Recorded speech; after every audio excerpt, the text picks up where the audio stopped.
Hello everyone, Assalamu alaikum. Welcome back to my channel. இன்னைக்கு நம்ம சேனல்ல டே இன் மை லைஃப் vlog தான் பார்க்க போறோம். மார்னிங் எந்திரிச்சு செய்ய வேண்டிய எல்லா வேலையும் செஞ்சு முடிச்சிட்டு பிரேக்ஃபாஸ்ட் செய்யறதுக்கு வந்தாச்சு. இன்னைக்கு பிரேக்ஃபாஸ்ட்டுக்கு பாத்தீங்கன்னா ஐஸ் பிரியாணி தான். எங்க வீட்லலாம் பாத்தீங்கன்னா இது நீச்சோறு அப்படினு சொல்லுவாங்க. ஒவ்வொரு ஊர்ல ஒவ்வொரு மாதிரி சொல்லுவாங்க. சில ஊர்ல பழைய சோறு அந்த மாதிரிலாம் சொல்லுவாங்க.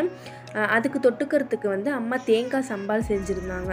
ரெண்டுத்தோட காம்பினேஷனும் பாத்தீங்கன்னா ரொம்பவே சூப்பரா இருக்கும். ஸோ அதான் பிரேக்ஃபாஸ்ட்டுக்கு நான் சாப்பிட்டேன்.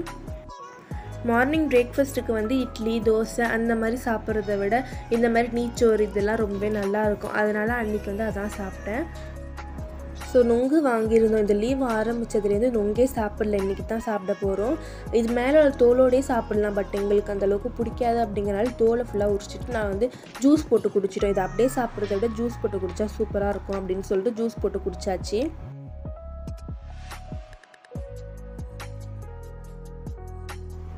அப்புறம் லஞ்ச் சேர்த்து கிச்சனுக்கு வந்தாச்சு. இன்றைக்கி லஞ்சுக்கு வந்து சாம்பார், சிக்கன் ரோஸ்ட், அதுக்கப்புறம் பீட்ரூட் பொரியல். ஸோ அதுதான் வந்து இன்றைக்கி லஞ்சுக்கு.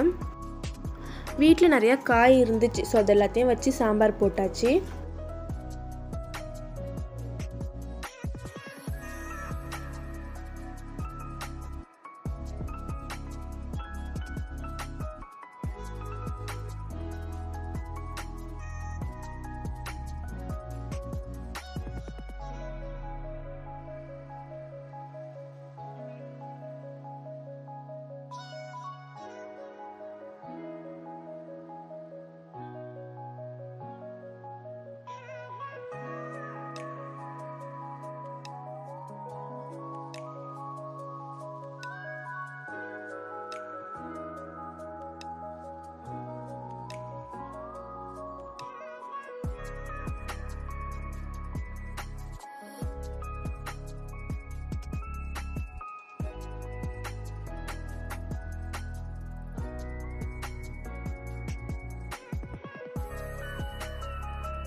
ஸோ அதுக்கப்புறமா கோழி ரோஸ்ட்டை வைக்கிறது வந்து வீடியோ எடுக்கலாம் அப்படின்னு சொல்லிட்டு எடுக்க ஸ்டார்ட் பண்ணேன். பட் அந்த நேரம்னு பார்த்து வீட்டுக்கு கெஸ்ட் வந்தனால வீடியோ எடுக்க முடியல.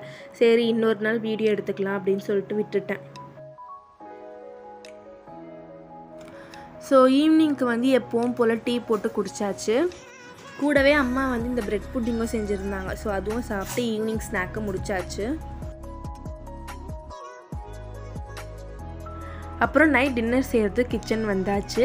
டின்னருக்கு வந்து பாஸ்தா தான் செஞ்சுருந்தோம் நானும் என் தங்கச்சும் சேர்ந்து. பாஸ்தா செய்கிறதுக்கு ஒரு எண்ணெய் சட்டி வச்சுட்டு அதில் வந்து நீங்கள் எவ்வளோ பாஸ்தா எடுத்துருக்கீங்களோ அதை விட அதிகமாக தண்ணியை எடுத்து கொதிக்க வச்சுக்கோங்க. தண்ணி கொதிச்சதுக்கப்புறமா ஒரு ஸ்பூன் அளவுக்கு உப்பு போட்டுட்டு அதுக்கப்புறமா வந்து நம்ம எடுத்து வச்சுருக்க பாஸ்தா வந்து இதில் ஆட் பண்ணி வேக வச்சுக்கலாம். இந்த பாஸ்தா கவருக்கு பின்னாடியே பார்த்தீங்கன்னா எத்தனை நிமிஷம் வேக வைக்கணும் அப்படின்னு சொல்லிட்டு டைம் இருக்கும். ஸோ அதை பார்த்து நீங்கள் வந்து வேக வச்சுக்கோங்க. ஸோ பாஸ்தா வெந்ததுக்கப்புறமா அது தனியாக எடுத்து வச்சுருங்க. தண்ணியை வடிகட்டிட்டு இப்போ அதே எண்ணெய் சட்டியில் வந்து ஒரு 2 டேபிள் ஸ்பூன் அளவுக்கு எண்ணெய் ஆட் பண்ணிக்கலாம். எண்ணெய் சூடு வந்ததும் 1.5 டேபிள் ஸ்பூன் அளவுக்கு இஞ்சி பூண்டு பேஸ்ட் ஆட் பண்ணிக்கலாம். இதுக்கு பதிலாக நீங்கள் தனியாக இஞ்சியும் பூண்டையும் தட்டி கூட ஆட் பண்ணிக்கலாம். நான் அதுக்கு இஞ்சி பூண்டு பேஸ்ட்டை ஆட் பண்ணிட்டேன். அதுக்கப்புறமா ஒரு 3 வெங்காயம் கட் பண்ணி வச்சுருக்கேன். ஸோ அதையும் போட்டு நல்லா வதக்கிக்கலாம்.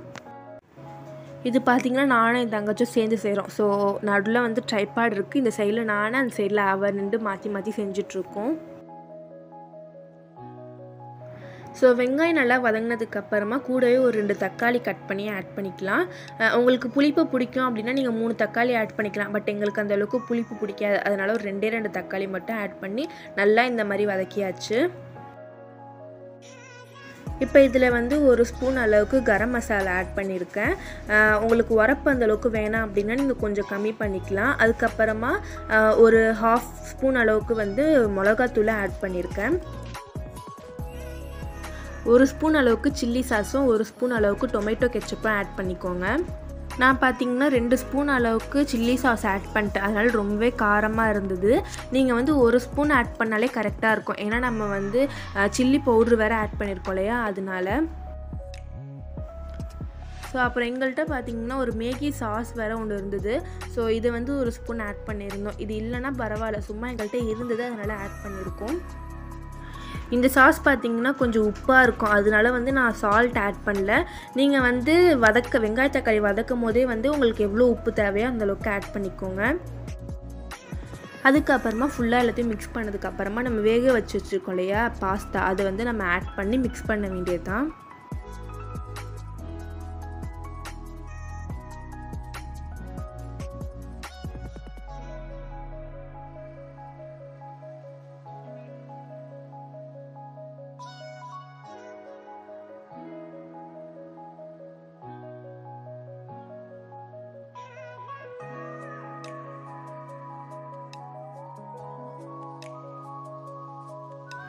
மிக்ஸ் பண்ணதுக்கப்புறமா கடைசியாக வந்து கொஞ்சமாக கொரியாண்டர் லீவ்ஸ், மல்லி இலையும் அதுக்கப்புறமா பெப்பரும் ஆட் பண்ணிட்டோன்னா அவ்வளோதான் முடிஞ்சுது.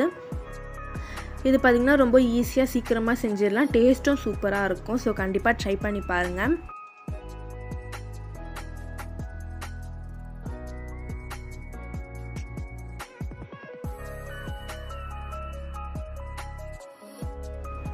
ஸோ அவ்வளோதான், பாஸ்தாவும் ரெடி ஆகிடுச்சு, வீடியோவும் முடிஞ்சிருச்சு.